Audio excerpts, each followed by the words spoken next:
Hello friends, welcome back to this channel. लक्ष्य तक आपके साथ स्वागत है आप सभी का आपके अपने इस चैनल में। तो चलिए आज ये यूपी पेट का चौथी टेस्ट सीरीज़ लेकर आए हैं। तो इम्पोर्टेंट क्वेश्चंस हैं यहाँ पर, जितने भी क्वेश्चंस लिए गए हैं आपके एग्जाम के पॉइंट ऑफ व्यू से बहुत ही इंपॉर्टेंट है। कुछ क्वेश्चंस को मैं ऑलरेडी डिस्कस कर चुकी हूँ, तो ये फिर से आए हैं तो वो तो आपको क्लियर होगा, इसमें आप तुरंत इसको आंसर कर सकते हैं। तो चलिए देख लेते हैं, लेकिन प्लीज़ गाइज इसको लाइक कर दिया करिए। लाइक करने में कुछ नहीं आपका जा रहा है, एक लाइक करिए, शेयर करिए और नए व्यूवर्स प्लीज़ सब्सक्राइब कर दिया करिए। एक सपोर्ट तो ज़रूरी होता है आपके लिए, आपके हिसाब से, तो प्लीज़ कर दिया करिए। बाकी हम अपनी तरफ से पूरी मेहनत कर रहे हैं। चलिए देख लेते हैं। पहला क्वेश्चन क्या, किन 3 वेदों को संयुक्त रूप से वेद त्रयी कहा गया। ये क्वेश्चन मैंने डिस्कस किया था लास्ट वाले लेक्चर में, किया था कि वेद त्रयी जो स्टार्टिंग में लिखे गए हैं। वैसे 4 वेद हैं। वेद कितने हैं? 4 हैं। कौन से 4 वेद हैं? एक है ऋग्वेद, यजुर्वेद, क्रमशः यही है जो मैं लिख रही हूँ, ऋग्वेद, यजुर्वेद, सामवेद एंड एक अथर्ववेद है।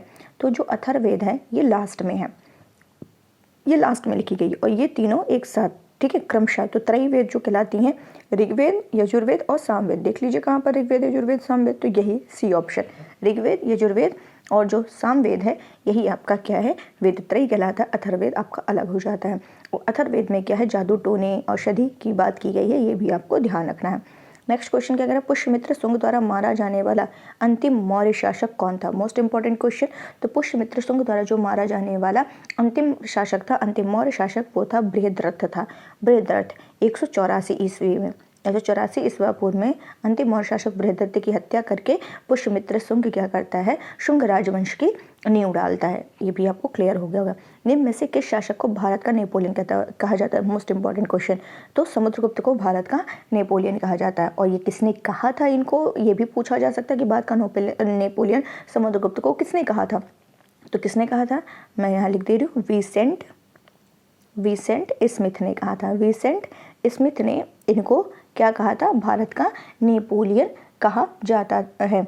ठीक है, कि समुद्रगुप्त की जो वीरता है, विजय है, उस पर इन्होंने ये मुग्ध हो गए थे और इसी कारण इन्हें भारत का नेपोलियन की संज्ञा दिया था। और एक फैक्ट और बता रही हूँ समुद्रगुप्त के बारे में, कि इनके सिक्कों पर समुद्रगुप्त को वीणा बजाते हुए दिखाया गया है, वीणा बजाते हुए, यानी ये संगीत प्रेमी थे, ये भी आपको ध्यान रखना है। नेक्स्ट क्वेश्चन है, प्रसिद्ध चीनी यात्री हुएनसांग ने किस सम्राट के शासनकाल के दौरान भारत की यात्रा की थी। तो चंद्रगुप्त प्रथम, अशोक, समुद्रगुप्त, हर्षवर्धन, किसके टाइम में ये क्या नाम है इनका, हुएनसांग ने यात्रा की थी। तो हुएनसांग किसके टाइम में, और हर्षवर्धन। तो इसमें बिल्कुल कंफ्यूज नहीं होना है, हाँ से हुएनसांग और हाँ से हर्षवर्धन। क्लियर, कि हुएनसांग जो है हर्षवर्धन के टाइम में क्या करते हैं, भारत की यात्रा करते हैं।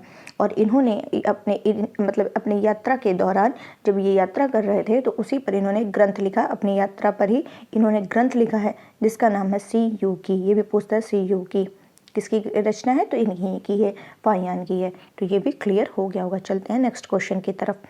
नेक्स्ट क्वेश्चन हमारा क्या कह रहा है कि निम्न में से कौन दिल्ली के लोधी राजवंश का अंतिम शासक था। दिल्ली के लोधी राजवंश का अंतिम जो शासक था उसका नाम था इब्राहिम लोधी। क्या नाम था, इब्राहिम लोधी। तो सिकंदर लोधी की जब डेथ हो जाती है, मृत्यु हो जाती है, तो इसका जो पुत्र होता है सिकंदर लोधी की जब डेथ होती है तो इसका पुत्र रहता है इब्राहिम लोधी। कौन, इब्राहिम लोधी। ये क्या करता है, शासक होता है कब से कब तक, 1517 से 1526 तक ये क्या करता है, शासक बनता है। और यह लोधी वंश का अंतिम सुल्तान था। इसी के बाद क्या होता है, मुगल वंश की स्थापना होती है। मुगल वंश की स्थापना। मुस्लिम लीग की स्थापना कब की गई थी। मुस्लिम लीग की स्थापना 1906 में की गई थी, 1906 में की गई थी। और कहाँ की गई थी, ढाका में। ये भी पूछा जा सकता है मुस्लिम लीग की स्थापना कहाँ की गई थी 1906 में, तो ढाका में की गई थी। और मुस्लिम लीग के प्रथम अध्यक्ष कौन थे, इसके जो प्रथम अध्यक्ष थे वो कौन थे, मुस्लिम लीग के प्रथम अध्यक्ष कौन थे, वो थे आगा खां। कौन थे, आगा खां। ये ध्यान रखना, मुस्लिम लीग की स्थापना कब, कहाँ और अध्यक्ष कौन थे।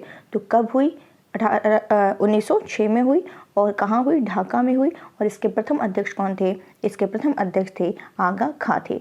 और 1907 में इसका वार्षिक अधिवेशन कराची में होता है, 1908 में अमृतसर में होता है। क्रमशः तीनों याद रखना, 1906 में ढाका में, 1907 में कराची में, 1908 में अमृतसर में होता है।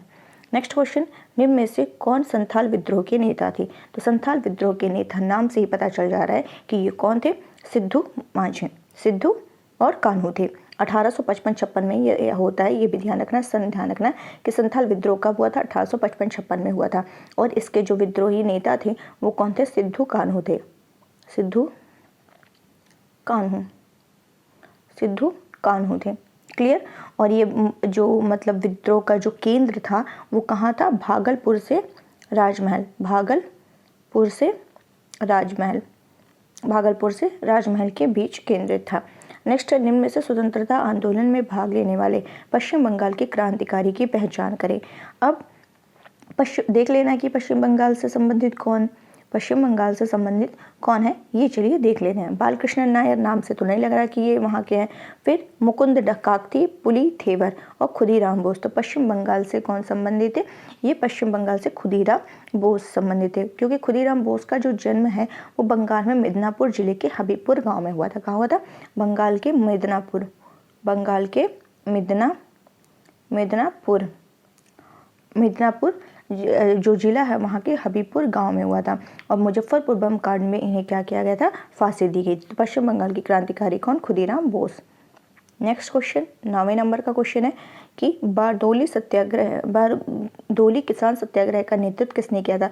तो नाम थोड़ा थोड़ा मैच कर रहा है, आपको बहुत ज़्यादा मतलब कंफ्यूज होने की जरूरत नहीं कि बारदोली वल्लभ भाई पटेल, बारदोली वल्लभ भाई पटेल, ठीक है।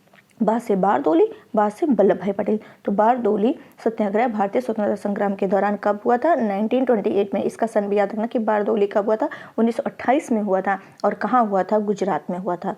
बारदोली जो किसान सत्याग्रह है ये 1928 में गुजरात में हुआ था। और ये कैसा था, एक बारदोली किसान आंदोलन था जिसका नेतृत्व वल्लभ भाई पटेल ने किया था। क्लियर। और इस आंदोलन की जब सफलता हो गई, ये सफल हो गया आंदोलन, तो बारदोली की जो महिलाएं हैं वो वल्लभ भाई पटेल को सरदार की उपाधि देती हैं। वल्लभ भाई पटेल को सरदार की उपाधि वहाँ की महिलाओं ने दी थी इस आंदोलन की सफलता के बाद। तो ये आपको पूरा क्लियर हो गया होगा। किस नेता ने हमें CR फॉर्मूला दिया? CR फॉर्मूला किसने दिया, CR दास ने दिया, तिलक ने दिया, श्री राजगोपालाचारी ने दिया या महात्मा गांधी ने दिया? तो बताइए किसने दिया था। तो CR फॉर्मूला जो है ये श्री राजगोपाल, अब नाम से CR दास तो हटा दीजिए, तिलक तो बिल्कुल नहीं होगा, महात्मा गांधी। तो श्री राजगोपालाचारी, श्री राजगोपालाचारी क्या करते हैं, जुलाई 1944 में श्री राजगोपालाचारी ने गांधी जी की स्वीकृति से क्या करते हैं, कांग्रेस और मुस्लिम लीग के समझौते की योजना प्रस्तुत करते हैं, जिसे CR फार्मूला के नाम से जाना जाता है। नेक्स्ट क्वेश्चन है, नॉर्वे की राजधानी क्या है? तो नॉर्वे की राजधानी जो है वो क्या है, ओस्लो है। नॉर्वे की राजधानी क्या है, ओस्लो है। ये भी क्लियर हो गया होगा। चलते हैं नेक्स्ट क्वेश्चन की तरफ। नेक्स्ट क्वेश्चन देख लेते हैं हमारा क्या कह रहा है, ज्योग्राफी का क्वेश्चन है। नेक्स्ट क्वेश्चन कह रहा है हमारा 82.5 पूर्व देशांतर भारत के लिए क्यों महत्वपूर्ण है? तो 82.5 पूर्व देशांतर रेखा या भारत की जलवायु पर प्रभाव डालता है या भारतीय मानक समय का निर्धारण करता है। इस देशांतर के पास इलाहाबाद स्थित है, तो इलाहाबाद स्थित है तो इससे को तो कोई मतलब नहीं होना चाहिए। तो ये हमारा इसलिए है क्योंकि ये हमारे भारतीय मानक समय का क्या करता है, निर्धारण करता है। इंपॉर्टेंट क्वेश्चन है कि 82.5 पूर्व पश्चिम दिया रहा है, ये भी ध्यान रखना है कि पूरब होना चाहिए। तो पूरब जो है ये भारत के मानक समय का निर्धारण करता है। और भारतीय मानक समय जो है, जो ग्रीनविच माध्य है उससे कितने घंटे आगे, 5.5 घंटे आगे है। ये भी आपको क्लियर हो गया होगा। प्लीज़ अभी तक जिसने लाइक नहीं किया लेक्चर को लाइक कर दीजिए और नए व्यूवर जो है सब्सक्राइब कर दीजिए। 2011 की जनगणना के अनुसार भारत की साक्षरता दर कितनी है? तो भारत की साक्षरता दर कितनी है, 73% है। कितनी है, 73। साक्षरता दर 73, साक्षरता दर 73, साक्षरता दर 73। 2011 की अंतिम जनगणना के अनुसार भारत की जो साक्षरता रेट है, लिटरेसी रेट है, वो 73% है। हीरा कुंड के ये भी क्वेश्चन एक बार डिस्कस कर चुके हैं, तो आपको क्लियर हो जाएगा कि उड़ीसा की महानदी पर, अगर नदी पूछ ले, वहाँ नदी पूछा था तो नदी मैंने बताया था, और यहाँ पे राज्य पूछा है तो उड़ीसा। हीराकुंड बांध जो है उड़ीसा में स्थित है, जो महानदी पर बनाई गई है, बहुउद्देशीय परियोजना है। नेक्स्ट है, कौन सा राज्य नेपाल के साथ अपनी सीमा साझा नहीं करता है? तो आप थोड़ा सा लॉजिक लगाइए कि कहाँ नहीं करता है, कि उत्तर प्रदेश, बिहार, पश्चिम बंगाल, असम। कहाँ नहीं करता है, नेपाल जो है। तो नेपाल भारतीय राज्य जो है कि नेपाल, ये उत्तर प्रदेश हो गया। नेपाल अपनी सीमा साझा कहाँ नहीं करता है? चलिए बताइए, आपको तो तुरंत पता हो जाना चाहिए कि ये जो है असम के साथ नहीं करता है। किसके साथ? असम के साथ ये सीमा साझा नहीं करता है। तो यूपी हो गया, अगर बात करें असम, बांग्लादेश, भूटान, ठीक है, के साथ ये, चलिए एक मिनट, मैप तो यहाँ मैंने लिया नहीं तो मैं दिखा देती।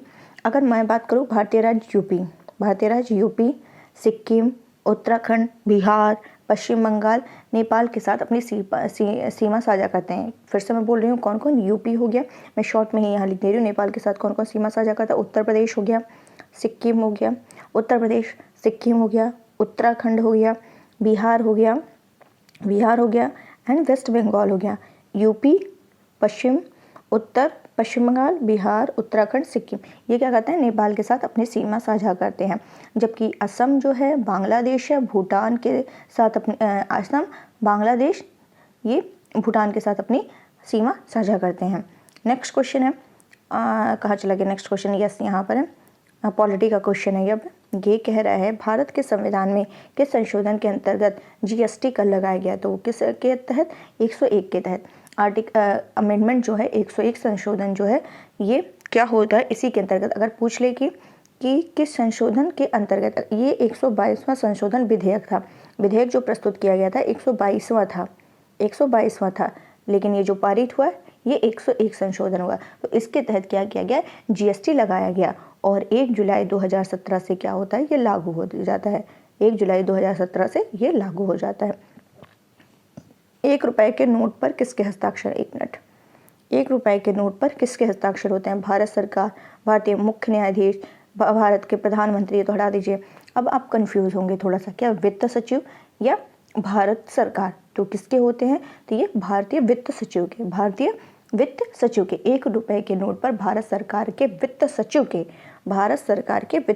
का हस्ताक्षर होता है। भारत सरकार के वित्त सचिव का हस्ताक्षर होता है। क्लियर, बाकी सभी पर किसका होता है, आरबीआई के गवर्नर का। नेक्स्ट क्वेश्चन, प्रथम वित्त आयोग के अध्यक्ष कौन थे, चलिए बताइए फटाफट। पहले तो हम ये ध्यान रखते हैं कि वित्त आयोग हमारा किस आर्टिकल के तहत, वित्त आयोग किस आर्टिकल के तहत है, तो ये है आर्टिकल 280। तो ये सीधा पूछा जा सकता है, ये इंपॉर्टेंट है कि वित्त आयोग आर्टिकल 280 के तहत आता है। और हर 5 साल पर वित्त आयोग का हर 5 साल पर क्या होता है, गठन होता है। किस आर्टिकल के तहत, 280 के तहत होता है। और प्रथम वित्त आयोग के जो अध्यक्ष यहाँ पूछा है वो कौन है, केसी नियोगी हैं। प्रथम वित्त आयोग के अध्यक्ष कौन है, केसी नियोगी है। प्रेजेंट टाइम में देखा जाए तो 15वां वित्त आयोग चल रहा है और 15वें वित्त आयोग के अध्यक्ष जो हैं वो हैं एन.के. सिंह। कौन है, एन.के. सिंह। 15वें वित्त आयोग के एन.के. सिंह है। नेक्स्ट क्वेश्चन है, PMSBY का विस्तारित रूप क्या है, तो प्रधानमंत्री सुरक्षा बीमा योजना। क्या है, प्रधानमंत्री सुरक्षा बीमा योजना इसका फुल फॉर्म है। और प्रधानमंत्री सुरक्षा बीमा योजना का शुभारंभ जो हुआ था 2015 में हुआ था। कब हुआ था, 2015। एग्जैक्ट टाइम बताया जाए तो 9 मई 2015, 9 मई ऑफ 2015 में कोलकाता, पश्चिम बंगाल में हुआ था। कहाँ हुआ था, पश्चिम बंगाल में। फिर से बता रही हूँ कि प्रधानमंत्री सुरक्षा बीमा योजना का शुभारंभ 9 मई 2015 को पश्चिम बंगाल, कोलकाता में हुआ था। पंडित दीनदयाल उपाध्याय उन्नत कृषि शिक्षा योजना का उद्देश्य क्या है, तो नाम से ही पता चल रहा है कृषि शिक्षा बोल रहा है, तो कृषि शिक्षा को बढ़ावा देना। क्या है यहाँ पे कि इसका उद्देश्य कृषि शिक्षा को क्या करना है, बढ़ावा देना, सी ऑप्शन होगा। और ये जो शुरुआत हुई थी 2016 में हुई थी।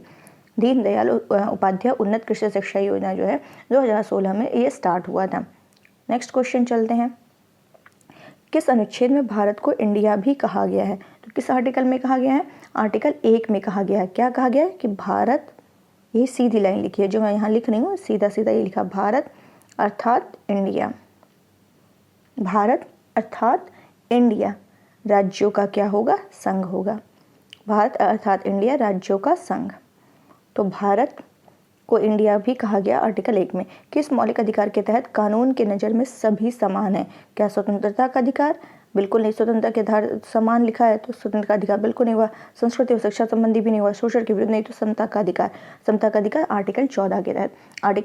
समता का अधिकार जो है आर्टिकल 14 से 18 के तहत समता का अधिकार आता है, ठीक है, जिसमें 14 आर्टिकल कहता है कि भारत के राज्य क्षेत्र में जो भी व्यक्ति हैं वो विधि के समक्ष समता या विधियों के समान संरक्षण से वंचित नहीं होगा, तो सी ऑप्शन हो जाएगा। नेक्स्ट क्वेश्चन क्या कह रहा है, निम्नलिखित में से कौन भारत के पूर्व राष्ट्रपति हैं, निम्नलिखित में से कौन भारत के पूर्व राष्ट्रपति हैं? राजीव गांधी, इंदिरा गांधी, राजेंद्र प्रसाद, लाल बहादुर शास्त्री। तो डॉक्टर राजेंद्र प्रसाद कौन है? डॉक्टर राजेंद्र प्रसाद ये भारत के प्रथम राष्ट्रपति थे। और डॉक्टर राजेंद्र प्रसाद ऐसे व्यक्ति थे जो लगातार दूसरी बार राष्ट्रपति पद के लिए निर्वाचित हुए थे। राजीव गांधी, इंदिरा गांधी, लाल बहादुर शास्त्री ये तो अपने अपने टाइम के अनुसार क्या थे? प्रधानमंत्री थे। लोकसभा स्थगित करने का अधिकार किसे है? क्या अध्यक्ष को है, प्रधानमंत्री को है, राष्ट्रपति को, संसदीय कार्य मंत्री तो बिल्कुल नहीं है, हटा दीजिए। तो लोकसभा स्थगित करने का जो अधिकार होता है वो किसका होता है? बताइए, लोकसभा स्थगित करने का जो अधिकार होता है वो किसका होता है? वो राष्ट्रपति का होता है। किसका होता है? राष्ट्रपति का होता है। लोकसभा स्थगित करने का अधिकार जो होता है ये राष्ट्रपति को होता है। किस आर्टिकल के तहत? 85 अनुच्छेद 85 का क्लॉज 2 है। इसके तहत क्या करता है? राष्ट्रपति समय समय पर लोकसभा या राज्यसभा को क्या करता है? स्थगित मतलब किस सत्रावसान और लोकसभा का विघटन कर सकता है। लोकसभा का विघटन और स्थगन करने का अधिकार किसका होता है? राष्ट्रपति को होता है। नेक्स्ट क्या है? निम्नलिखित में से किस राज्य ने सर्वप्रथम पंचायती राज अपनाया था? तो किसने अपनाया था पंचायती राज सबसे पहले? तो ये अपनाया गया था राजस्थान।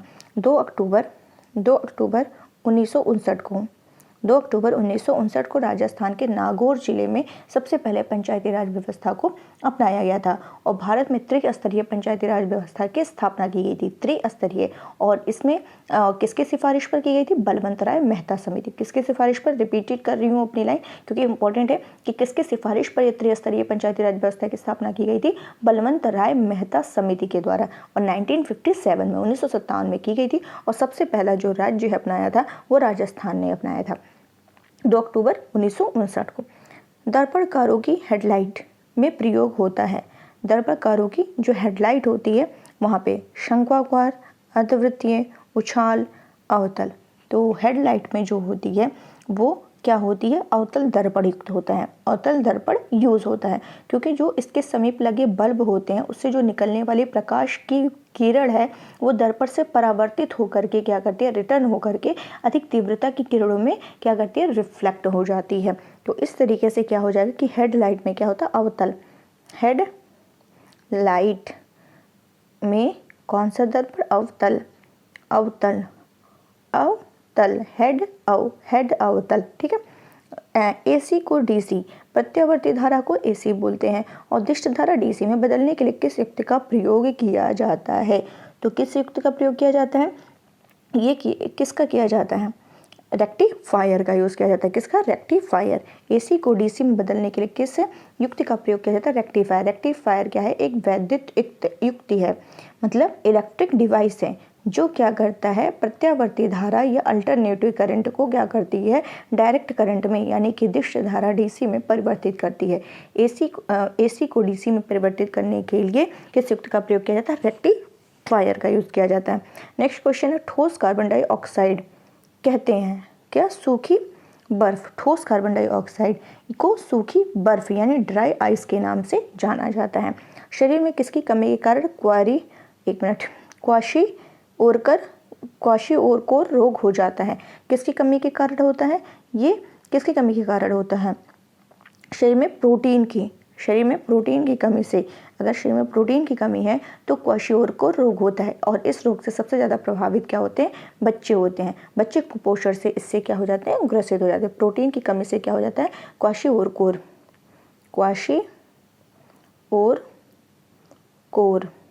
रोग हो जाता है प्रोटीन की कमी से। नेक्स्ट क्वेश्चन है, निम्न में से कौन सा मांसाहारी पादप है? तो कौन सा मांसाहारी? ये है वीनस फ्लाईट्रैप। वीनस फ्लाईट्रैप एक ऐसा मांसाहारी पौधा है जो छोटे छोटे कीटों या पतंगों का भक्षण करके नाइट्रोजन की कमी को क्या करता है? पूरा करता है। तो ये अपने क्या कहते हैं इसको? मैथ्स के क्वेश्चन को मैं स्किप कर रही हूँ, आगे मैं पढ़ रही हूँ। चलते हैं किस क्वेश्चन पे? ये भी रीजनिंग भी हटा रही हूँ। चलिए ये करते हैं हिंदी के क्वेश्चन। अंधेर नगरी के लेखक कौन है? अंधेर नगरी के लेखक कौन है? भारतेंदु हरिश्चंद्र। अंधेर नगरी के लेखक कौन है? भारतेंदु हरिश्चंद्र। सूर्योदय शब्द का संधि विच्छेद होगा। सूर्योदय का संधि विच्छेद क्या होगा? सूर्य धन उदय। सूर्य धन उदय, बी ऑप्शन, सूर्य धन उदय। और इस सूर्योदय में कौन सी संधि है? गुण संधि है। कौन सी है? गुण संधि। दाता शब्द का स्त्रीलिंग रूप क्या होगा? दाती होगा, धात्री होगा, दात्री होगा, दात्री होगा। तो क्या होना चाहिए? दाता का जो स्त्रीलिंग रूप होगा वो धात्री होगा, यानी सी ऑप्शन सही है। दाता का स्त्रीलिंग धात्री है। जो किए गए उपकार को मानता हो, तो कृतघ्न जो नहीं मानता है, कृतकार होगा नहीं, अज्ञ होगा नहीं, तो कृतज्ञ। जो किए गए उपकार को मानते उसको कृतज्ञ कहेंगे, और जो किए गए उपकार को नहीं मानते उसको कृतघ्न कहेंगे। क्लियर? और जिसका अर्थ सिद्ध हो चुका है, जिसका कार्य सिद्ध हो चुका है उसको क्या कहेंगे? कृतकार कहेंगे। जो कुछ जानता हो उसको क्या कहेंगे? जो कुछ नहीं जानता हो उसको अज्ञ कहेंगे, और जो जानता हो उसको विज्ञ कहते हैं। निम्नलिखित कौन सा शब्द सरस्वती का पर्यायवाची नहीं है बोल रहा है? तो महाश्वेता, बीड़ापाड़ी, पद्मा या भारती। तो इसमें ये बताना, पद्मा जो है ये सरस्वती का पर्यायवाची नहीं है, पद्मा लक्ष्मी का पर्यायवाची है। बल्कि जो भारती होता है, बीड़ापाड़ी होता है, महाश्वेता, ईला, वागीशा, ब्राह्मी, गिरा, वागेश्वरी, शारदा, ये सब क्या है? सरस्वती के पर्यायवाची हैं। चलते हैं नेक्स्ट क्वेश्चन की तरफ। यदि 1 जनवरी 2000 नहीं, ये तो उसके क्वेश्चन हटा देते हैं। चलते हैं नेक्स्ट क्वेश्चन। 4 शब्द दिए गए हैं जिनमें से 3 किसी न किसी तरह समान है और एक समान है, उस असमान शब्द का चयन कीजिए। Credit card, memory card, debit card, bank card. अब ये देखिए, बैंक कार्ड हो गया, डेबिट कार्ड हो गया, क्रेडिट कार्ड हो गया, ये किससे संबंधित है? ये सारे आपके जो हैं किससे संबंधित है? ये सब तीनों का लेन देन में प्रयोग किया जाता है। लेकिन जो मेमोरी कार्ड है ये मेमोरी कार्ड जो है ये डाटा को एकत्र करने के लिए किया जाता है, इसीलिए मेमोरी कार्ड जो है ये क्या है? डिफरेंट है। नेक्स्ट, अप्रैल 2022 में अब करंट के क्वेश्चन। नई दिल्ली में आयोजित अमृत समागम के दौरान किस पोर्टल का शुभारंभ किया गया है? तो किस पोर्टल का शुभारंभ किया गया है? यहाँ पे अमृत समागम सम्मेलन के दौरान उत्सव पोर्टल का, किस पोर्टल का? उत्सव पोर्टल का। अमृत समागम सम्मेलन के दौरान क्या किया गया? उत्सव पोर्टल का शुभारंभ किया गया है। अब इस पोर्टल का उद्देश्य क्या होगा? कि दुनिया भर में देश के जो विभिन्न क्षेत्र हैं उनको लोकप्रिय पर्यटन स्थल के रूप में बढ़ावा दिया जाए।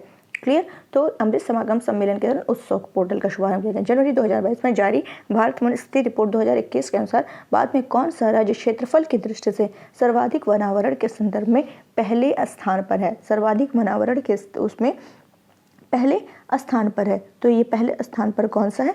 मध्य प्रदेश है। कौन सा? मध्य प्रदेश। मध्य प्रदेश जो है पहले स्थान पर है। और ये क्या नाम है इसका? अरुणाचल सेकंड पर है, और छत्तीसगढ़ जो है ये थर्ड पर है। मध्य प्रदेश पहले पे, अरुणाचल दूसरे पे, छत्तीसगढ़ तीसरे पर है। और वनावरण प्रतिशतता के आधार पर पूछे, प्रतिशत के आधार पर, तो मिजोरम है। और इन दोनों के आधार पर सबसे कम पूछे तो दोनों के आधार पर वनावरण पूछ लिया, प्रतिशत के आधार पर पूछ लिया, क्षेत्रफल या प्रतिशत के आधार पर पूछे तो हरियाणा दोनों में कम है। और अगर ये वृद्धि दर में पूछे कि सबसे ज़्यादा वृद्धि कहाँ हुई है तो वो हो जाएगा आंध्र प्रदेश। तो ये तीनों तरह के मैंने बता दिया, सारे इंपॉर्टेंट क्वेश्चन है, ध्यान रखिएगा। पहले पे मध्य प्रदेश, सेकंड पे अरुणाचल, तीसरे पे छत्तीसगढ़। 1 से 4 अप्रैल 2022 के मध्य तत्कालीन राष्ट्रपति रामनाथ कोविंद किस देश की यात्रा पर गए थे?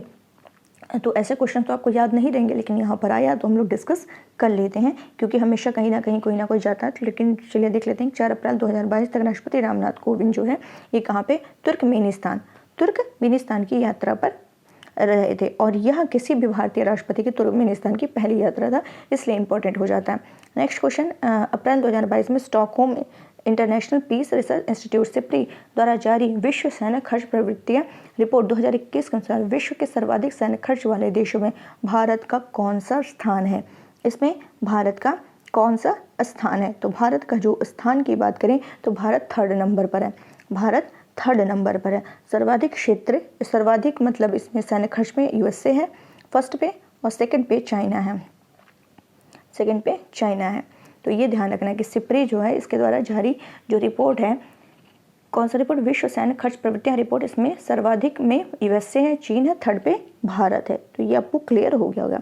नेक्स्ट क्वेश्चन, अप्रैल 2022 में किस बैंक ने वित्तीय समावेशन के लिए समाधानों के सह सृजन और नवोन्मेषण के लिए फिनटेक स्टार्टअप समुदाय के साथ सहयोग करने के लिए एक संयुक्त पहल फिनक्लूवेशन लॉन्च किया है? तो फिनक्लूवेशन किसके सहयोग के साथ इन्होंने लॉन्च किया है? तो वो है India post payment bank. India post payment bank ने वित्तीय समावेशन के लिए क्या किया है कि फिनटेक स्टार्टअप समुदाय के सहयोग करने के लिए एक संयुक्त फिनक्लूवेशन, तो IPPB Indian post payment bank ने क्या किया? फिनटेक समुदाय के साथ फिनक्लूवेशन लॉन्च किया है। नेक्स्ट किसके लिए? वित्तीय समावेशन को बढ़ावा देने के लिए। नेक्स्ट क्वेश्चन है फरवरी 2022, 1 मिनट इसको थोड़ा बड़ा कर ले रही हूँ। फरवरी 2022 में भारतीय अंतरिक्ष अनुसंधान संगठन इसरो ने ध्रुवीय उपग्रह प्रक्षेपण यान PSLV C-52 के माध्यम से किसका सफल प्रक्षेपण किया? PSLV C-52 के लिए किसके माध्यम से सफल? तो EOS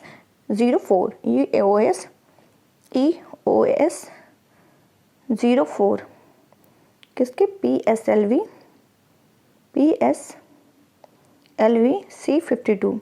C-52 के माध्यम से EOS 4। ठीक है। नेक्स्ट फरवरी 2022 में प्रसिद्ध पार्श्व गायिका लता मंगेशकर का निधन हो गया। उन्हें किस वर्ष भारत रत्न सम्मानित किया गया था? 2001 में। कब किया गया था? 2001 में। इंपॉर्टेंट क्वेश्चन है, ध्यान रखिएगा। और नेक्स्ट क्वेश्चन है अप्रैल 2022 में कहाँ पर राष्ट्रीय राजधानी के बाहर राष्ट्रीय बाघ संरक्षण प्राधिकरण की बैठक हुई है? तो कहाँ पर हुई है ये? इसकी जो बैठक हुई है ये हुई है पक्के बाघ अभ्यारण्य में। पक्के बाघ अभ्यारण्य कहाँ? अरुणाचल प्रदेश। तो ये राष्ट्रीय राजधानी के बाहर जो हुई है बाहर हुई है राष्ट्रीय बाघ संरक्षण प्राधिकरण की बैठक अरुणाचल प्रदेश के पक्के टाइगर रिजर्व में हुई है और ऐसा ये पहली बार हुआ है, इसलिए इम्पोर्टेंट हो जाता है। फरवरी 2022 में केंद्र सरकार द्वारा राष्ट्रीय शिक्षा नीति 2020 और 21-22 की बजट की घोषणाओं के अनुरूप वयस्क शिक्षा के लिए शुरू की गई नई योजना नव भारत। अब ये भी ध्यान रखना इंपॉर्टेंट क्वेश्चन है कि वयस्क शिक्षा के लिए जो शुरू की गई है योजना नव भारत साक्षरता कार्यक्रम की अवधि क्या है? तो इसकी जो अवधि है जो ये स्टार्ट की गई है इसकी अवधि कितनी है? 2022 से 2027। 2022 से 2027 ये जो है कि नव भारत साक्षरता कार्यक्रम की अवधि 2022 से 2027 तक है और इस योजना के तहत देश के सभी राज्य केंद्र शासित प्रदेश के कितने, ये ध्यान रखिएगा, 15 वर्ष और इससे अधिक 15 वर्ष और इससे अधिक के आयु के जो गैर साक्षर लोग हैं उनको कवर किया जाना। Important question, most important question. 2022 से 27 अवधि है और 15 वर्ष से अधिक के जो गैर साक्षर युवा हैं इसमें शामिल किए जाएंगे। फरवरी माह 2022 के मध्य 5वीं संयुक्त राष्ट्र पर्यावरण सभा 2022 का आयोजन कहाँ किया गया है? तो जो इसका आयोजन है ये नैरोबी केन्या में किया गया है। अब इसकी जो संयुक्त राष्ट्र पर्यावरण सभा थी इसकी कौन सी बैठक? 5वीं बैठक हुई है। इसका आयोजन नैरोबी केन्या में किया गया है और हमारी तरफ से जो पर्यावरण मंत्री हैं भूपेंद्र यादव ने इसमें वर्चुअली रूप से भाग लिया था। डेनमार्क की राजधानी क्या है? कोपेनहेगन है। नेक्स्ट क्वेश्चन है भांगड़ा कहाँ का लोक नृत्य है? पंजाब का। ये तो बहुत ईजी था। नेक्स्ट क्वेश्चन क्या कह रहा है हमारा? यूनिसेफ की जो स्थापना हुई थी ये किस वर्ष हुई थी? ये हुई थी 1946 में। यूनिसेफ की स्थापना 1946 में हुई थी। इसका मुख्यालय न्यूयॉर्क अमेरिका में स्थित है। तो कब हुई थी? 1946 में हुई थी। भारत का सर्वोच्च नागरिक पुरस्कार कौन सा है? तो भारत का सर्वोच्च नागरिक पुरस्कार जो है वो भारत रत्न है। रूमी दरवाजा कहाँ स्थित है? रूमी दरवाजा जो है लखनऊ में स्थित है। लखनऊ में स्थित है और इसका निर्माण जो है नवाब आसफ उद्दौला के शासनकाल में हुआ था। तो रूमी दरवाजा लखनऊ में है। नेक्स्ट क्या है?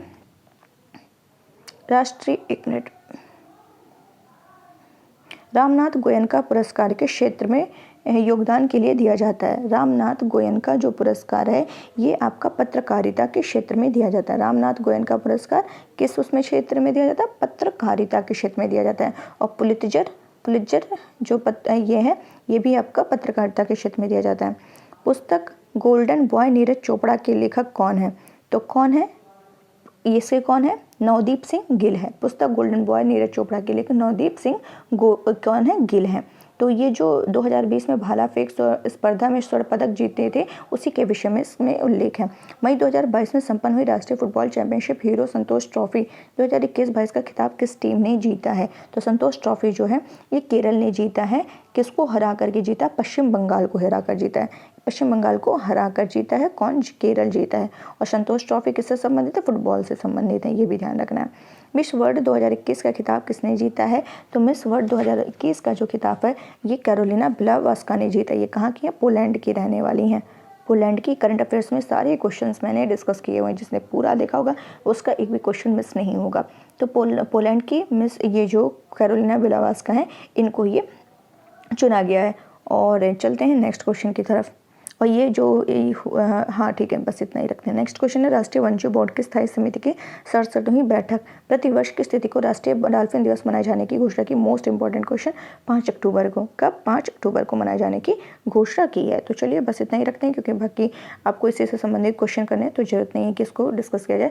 तो उम्मीद है आपको अच्छा लगा होगा, पसंद आएगा। तो प्लीज़ इसको ज़्यादा से ज़्यादा लाइक करिए, शेयर करिए, सब्सक्राइब करना बिल्कुल मत भूलिए। कल नेक्स्ट टेक्स्ट सीरीज आएगी, तो जितने भी दिया जाना है अच्छे से सॉल्व करिए। करंट अफेयर्स को भी देख लीजिएगा जो मंथली होगा, तो आपको 100% से लाभ मिलेगा। तो चलिए आज के लिए बस इतना ही रखते हैं। Thank you so much.